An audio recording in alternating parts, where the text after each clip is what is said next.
Dagda of August tá Fulcher Rove is Miss Kelly Bug. Hello and you're welcome. I'm the little storyteller, and this is Patreon Insider for July in the year of 2021.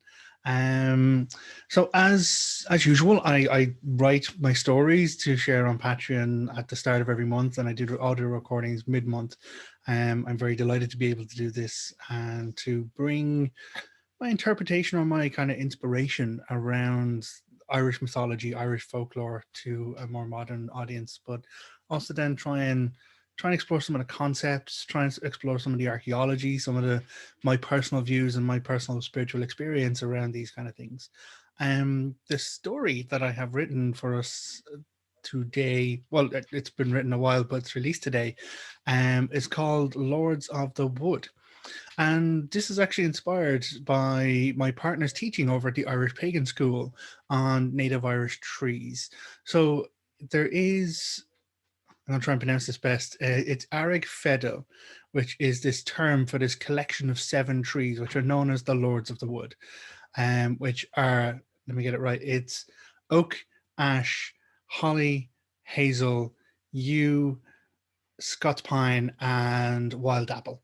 So these are like the 7 most notable kind of trees that were all originally native to Ireland, and they're known as the Lords of the Wood. And so Laura, in preparing for this teaching and giving this class, we were talking and bouncing back and forward. And as soon as she mentioned this, it really just set off a firework in my mind of um I don't know if it could be called Imbas Farisna, but it's this kind of inspiration, this kind of imbas, this idea that usually leads to my bardic creations. I often refer to Laura as my muse in that way.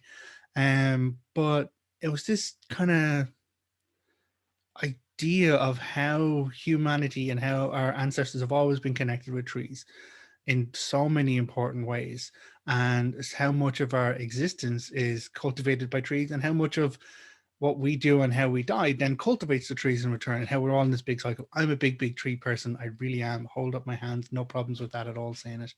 I'm the person who will hug a tree. As soon as you turn your back, I'll be off hugging a tree somewhere, because I find them fascinating as creatures.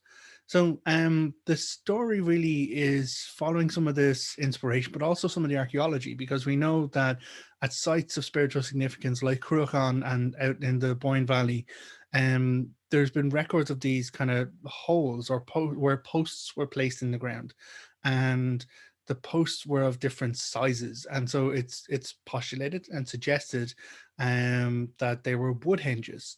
So it would be a collection or of various different trees placed in this circular form to create a henge. Um, Again, archaeologists would say unsure, maybe sites of ritual or spiritual significance is the information that's provided around that. But what we do know is that trees were placed upright, like, the bodies of trees were placed upright in these areas of significance near these communities, near these cultures, and in collections and in forms and in shapes, and not always the same type of tree. So there's a whole mystery that's involved around that, which I find absolutely fascinating.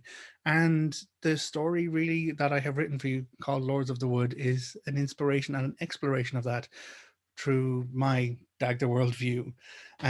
So thank you very much for joining me. Thank you very much for supporting me. All of my patrons support my work.